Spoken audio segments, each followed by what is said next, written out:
First of all, like I said, I'm sure you're wondering, background in money laundering with cyber threat. I'll draw the parallels for you, but for the better part of 30 years, I was at the pointy end of the spear. Over 20 plus years, I lived under a different identity, and I was spending years infiltrating different groups and organizations. Although I'm a Canadian, I started life as a Eurobond trader in London. I really wasn't that good at it, so I came back and joined government. And very quickly, because of that background, I ended up covertly being a futures and options broker and trader. I was a commodities trader.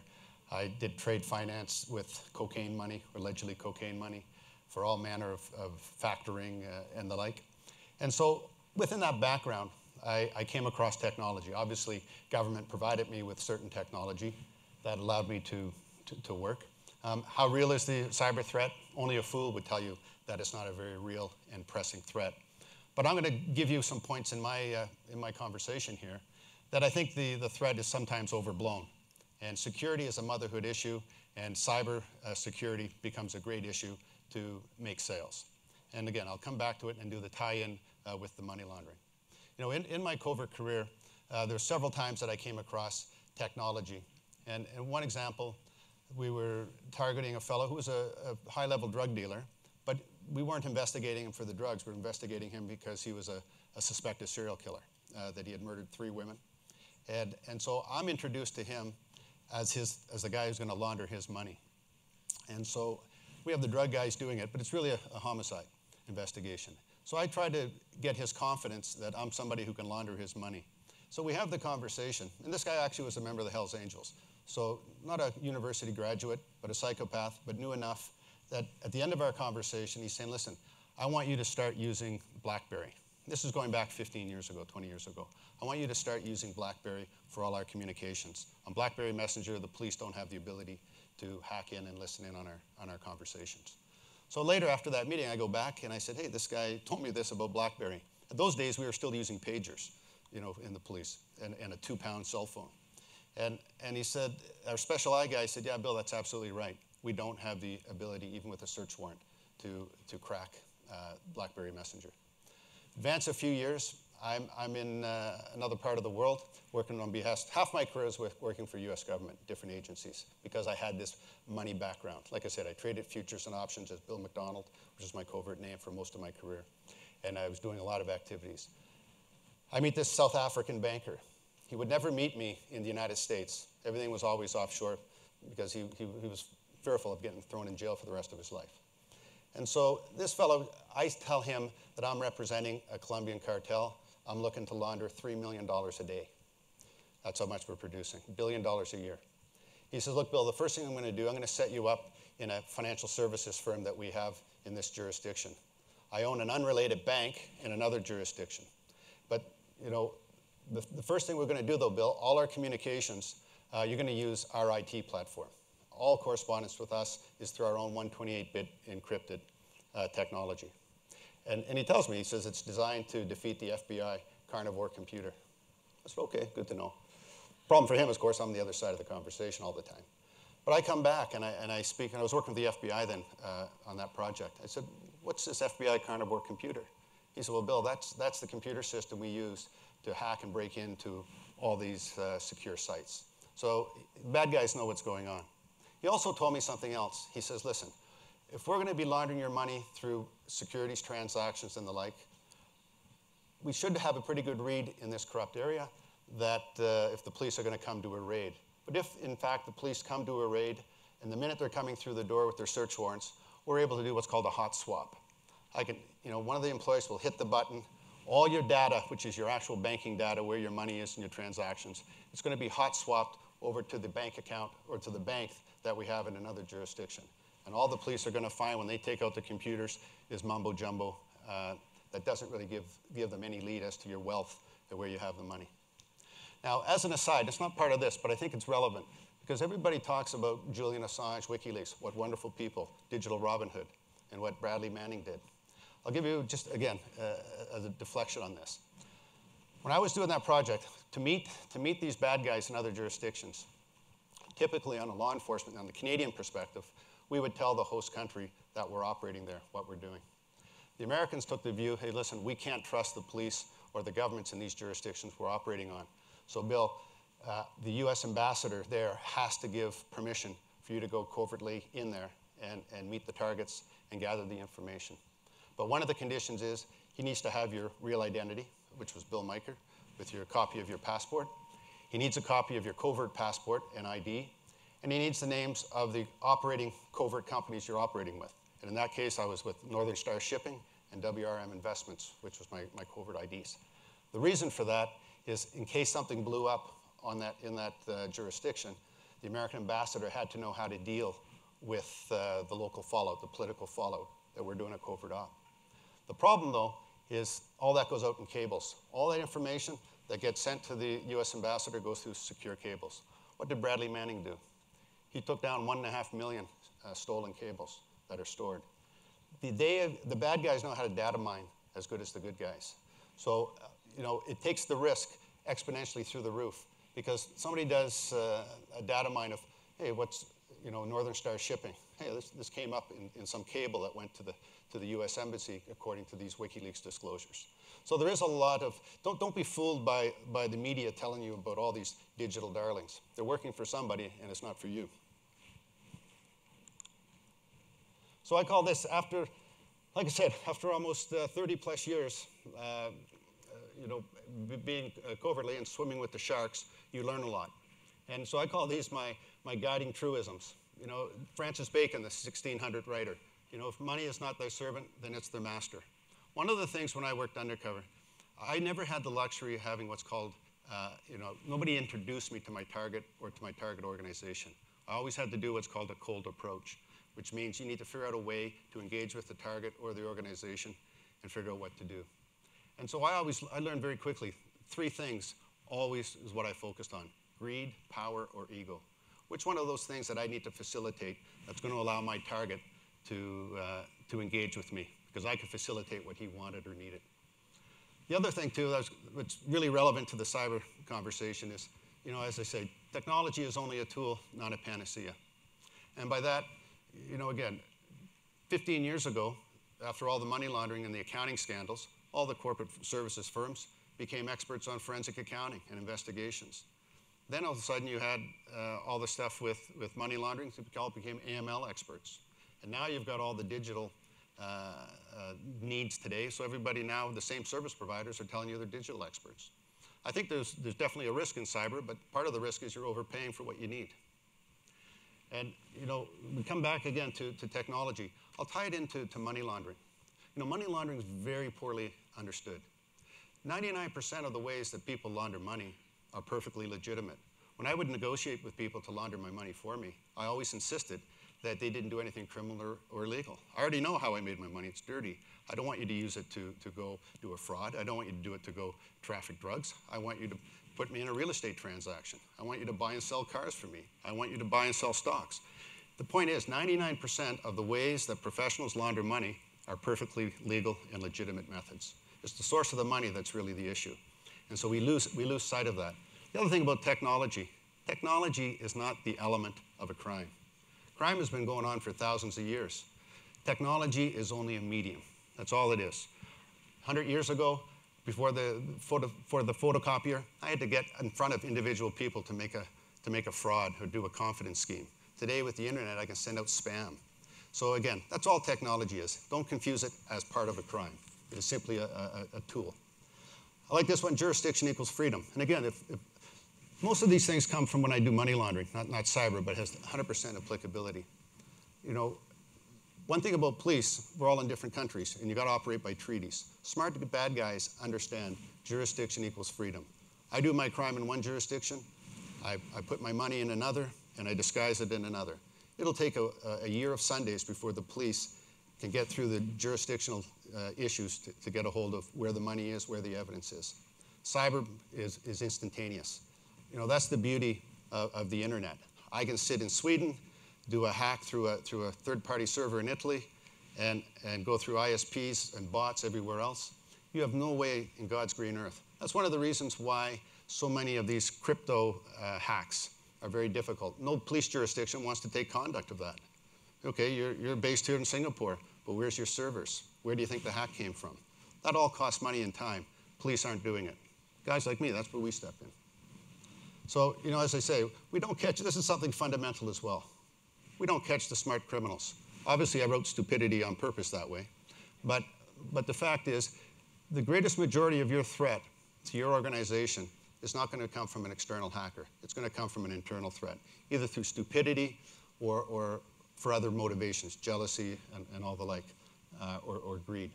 But something else that's fundamental here, and this is, I've always laughed about this. We don't catch the smart criminals. We don't. Sometimes we get lucky and we get them. And if we catch a smart guy, it's usually because of informants or a peeved off business partner or wife. But typically, it's the dumb guys we catch. Now here's the greatest irony. Most of the regulations that you deal with, and most of what's coming down from the regulators in almost all jurisdictions, it's based on two things.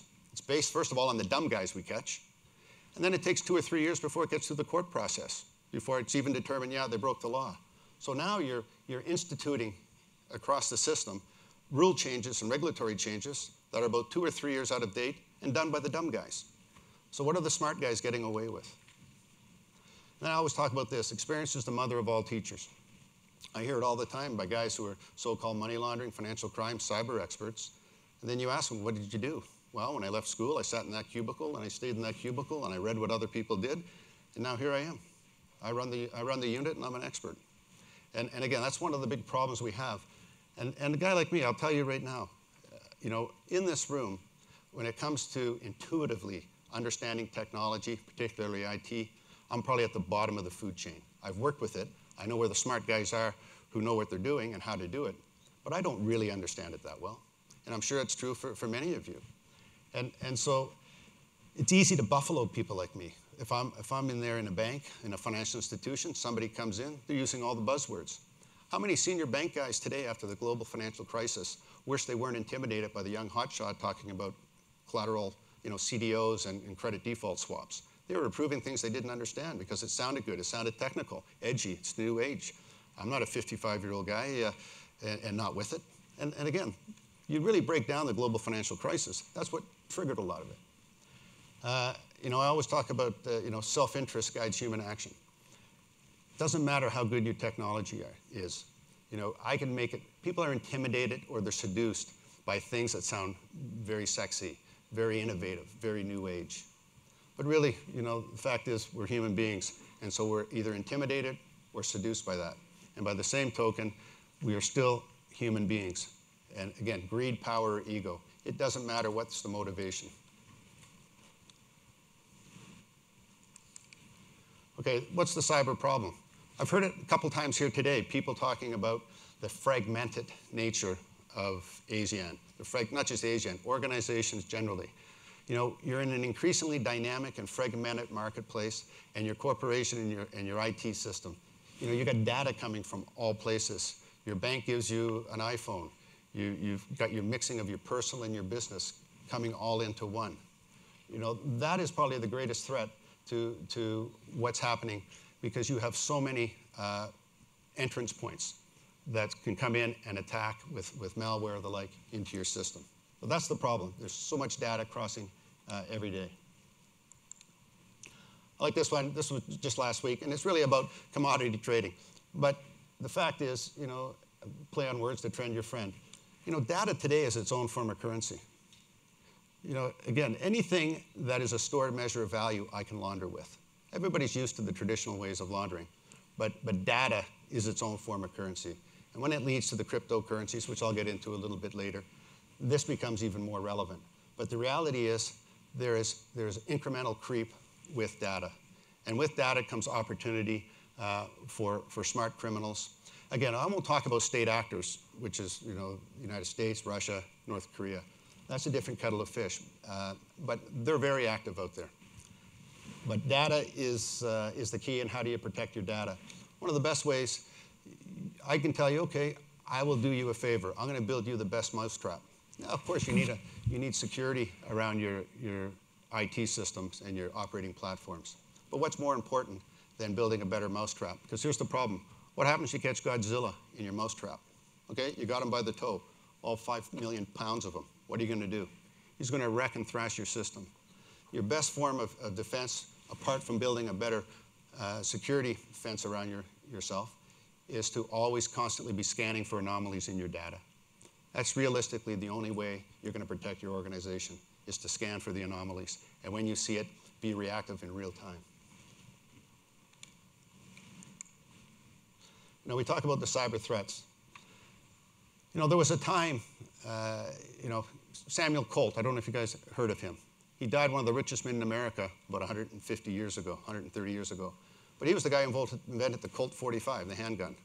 The flintlock was a one round, took a minute or two to reload. He came up with the 6-shot, the cylinders. And the expression derived from there, the great equalizer. Samuel Colt made every man the same size. Before then, big men used to win fights, carry a bigger, longer sword. If I can pull out a handgun, I don't care if you're 6'6", 250 pounds. I can be a 100-pound weakling, but I can fire at you and kill you. What has the internet done? The same thing. The internet and the technology age has made everybody the same size. There's many criminals. It takes a bit of nerve and courage to go pull a good scam or good confidence job. It takes a bit of courage to go and be a drug dealer, depending on who the counterparties are, because they don't settle things in court. They settle it with a bullet. And so now I can sit there. I don't really have a lot of friends. I'm sitting in my room. I'm going to be a hacker. I'm going to go just for the sake of it and expose information that shouldn't be exposed. The internet has made 7 billion people on this planet potentially either anarchists or disruptors. So again, the ability of more and more people to be attacking you and coming on the attack has increased because of the internet. We talk about, I said the last one, breach is inevitable, 100% detection is possible. Pretty far-fetched to get 100% detection. It can be possible if you're using cyber warfare grade technologies. But even then, even if you detect it, you still need to be focused on how you're going to remediate it. And the best way to remediate it is to attack it. And the point being with your data is, I've lost my train of thought for a second. But the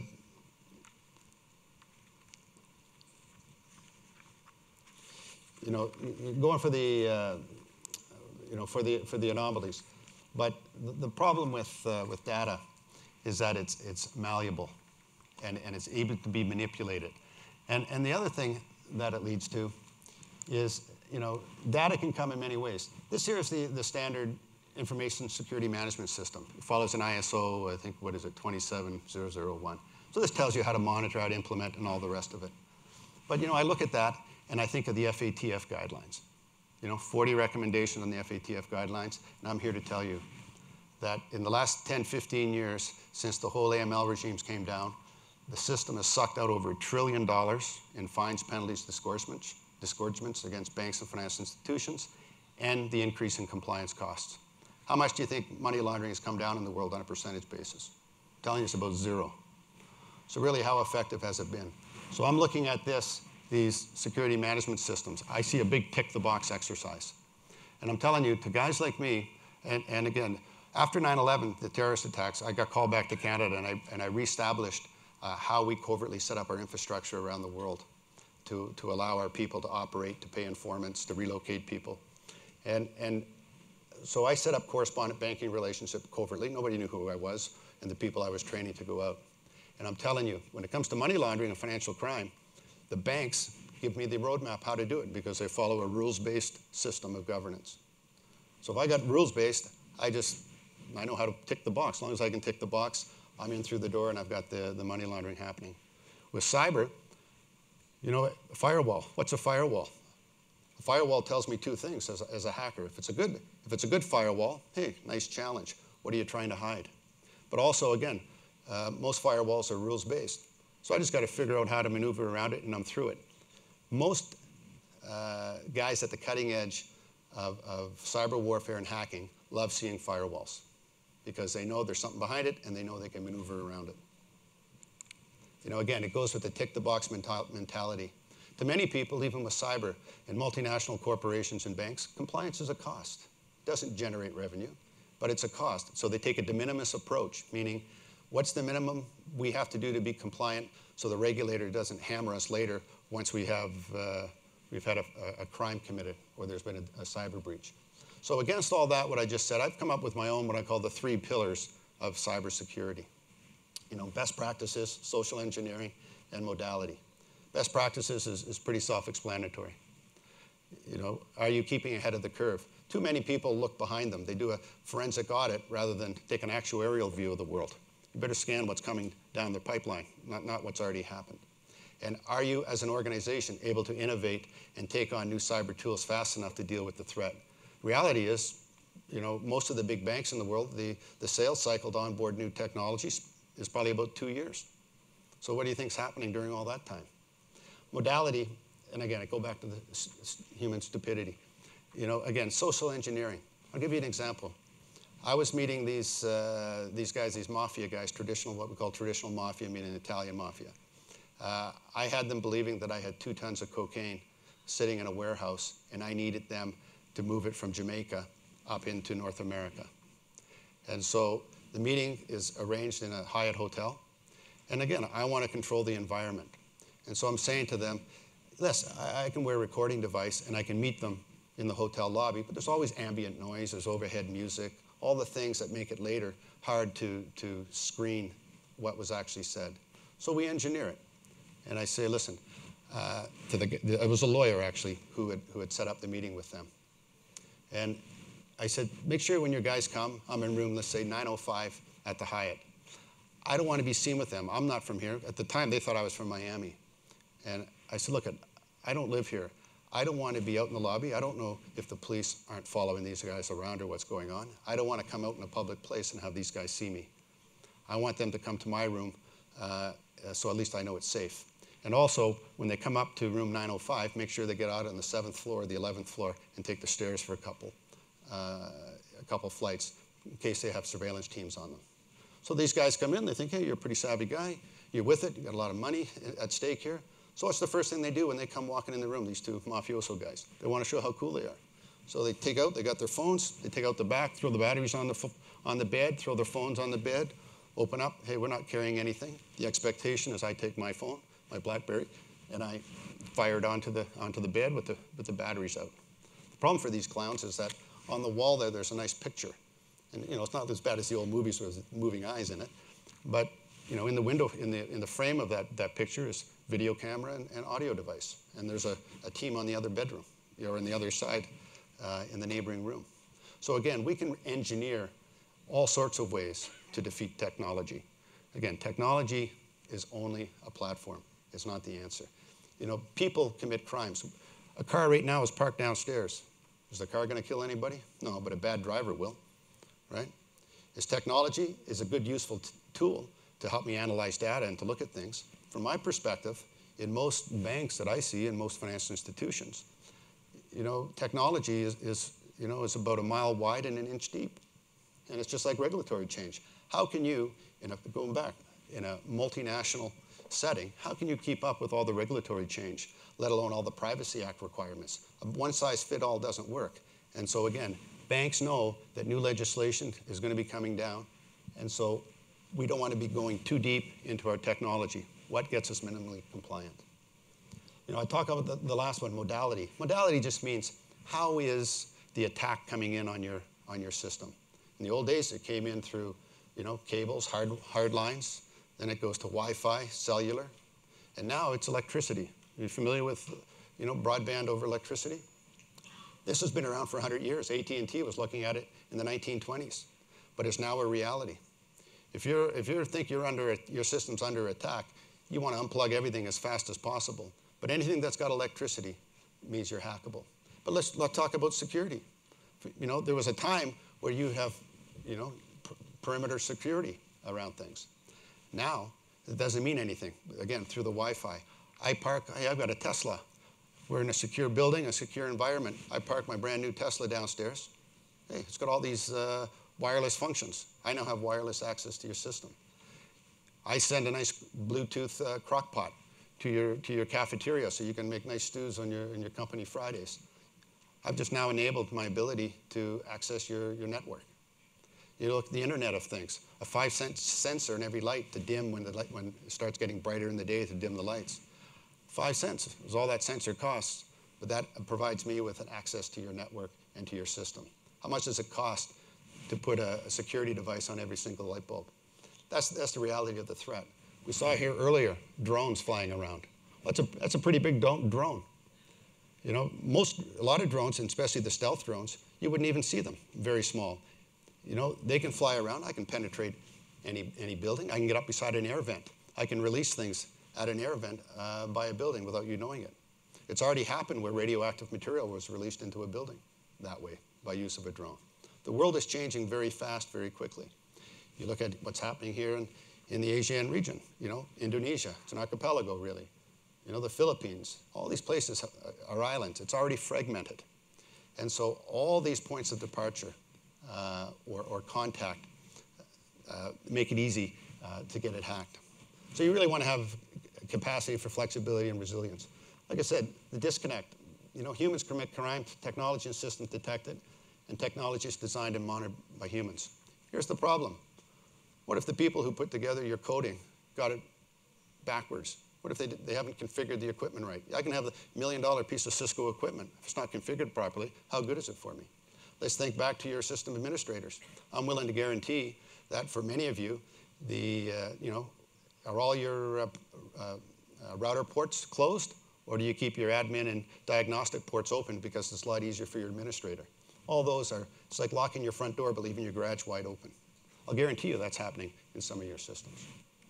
You know, the money laundering relationship. This is the only negotiation I ever had when it came to money laundering. How much can you do? How much is it going to cost? What currencies can you do it in? How long is it going to take? And always the most important one, how do you guarantee the money? The reason I bring this one up is because it leads to what we're talking about fintech and with cryptocurrencies. Governments fear what they can't see. And the problem with cryptocurrencies and with the advent of fintech is there's a great deal of anonymity out there. And governments can't tax it if they can't see it. They can't monitor the cash flows if they can't see it. There are three basic ways to launder money. One, through physical cash, bulky, heavy, not that efficient. The second is through moving it, getting it in the banking system, wired and transferred around. You know, but everybody's regulated and there's a lot of surveillance. It's not as good as it used to be. So by far, the biggest way to move vast sums of money around the world to launder it is through trade-based money laundering. Probably accounts for 70% of it. So again, now you're coming in with cryptocurrencies. Remember what I said before. Anything that is a stored measure of value, if you and I agree that this has value to us, I can launder money with it. That's a laundering technique. And again, look at the explosive growth of Bitcoin. And there's a reason why. I'm not against Bitcoin per se or these cryptocurrencies. I think there may be a need for it. What I think has far more opportunity in the short term is going to be blockchain. Things that allow you to track and monitor. When everything else is opaque, when it can be used or bartered, multi-level marketing, travel points. Hey, if I've got a pound of cocaine, for example. Hey, you got 1 million Asia miles? Tell you what, give me 1 million Asia miles, I'll give you a pound of coke. Again, where are people seeing that trade?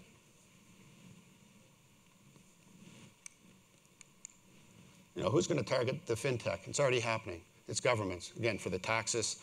You know, I spoke at a conference not long ago, and I said, look, why would I want to kidnap your children if you're a super wealthy guy?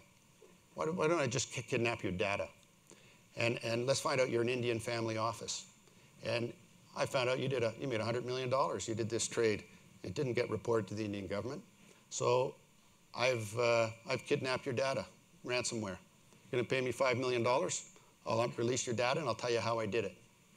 And afterwards, after I did that presentation, 2 family office guys from India came to me and said, Bill, not only would we pay you the $5 million, we'd shake your hand and say thank you. Because the punitive nature of the taxes and everything else. What do financial predators like? They like anonymity and they like privacy. What do family offices like? This is a real threat. It's important I give you 1 minute here. You know, there are more hedge funds leaving the hedge fund space now and becoming family offices. Why? Because they're not regulated. You have trillions of dollars now of unregulated capital in the form of family offices and multiple family offices. None of them have the legacy infrastructure that banks have. So they are soft targets because they haven't spent the billions of dollars that HSBC has spent over the last 20 years to make robust IT security and the like. But family offices are an easy mark. This is just from Paul Singer from EMC. I'll let you read it quickly. like I said, I think Bitcoin and cryptocurrencies will have their day. I'm not sure today is that day in light of the inability to monitor things effectively. And then just going back, the challenges of cryptocurrencies, no central authority, use of proxy or other anonymization tools, very easy to switch. We've heard about the Silk Road stuff. But what's coming up down the future? Atomic encryption. If you're seeing it now, just like I'm seeing it now, it means it's been around for about 15, 20 years. And it's really about the quantum level of talking about at the photons. So right now, secure message can be sent without cables, signals, or code as any action on one of the twins. 6, 7 months ago, China already fired a laser from a satellite 300 miles in space, fired it down to 2 receiving points 750 miles apart. They sent down photon stream, and the communication link wasn't broken, meaning I've got it at the subatomic level here. I know it's in the data. If I see any anomaly over here, I know the data's been compromised. Imagine that getting into the wrong hands. So the reality is, looking ahead, probably within the span of just mere years, in a few years, everything you know about cybersecurity is going to be redundant.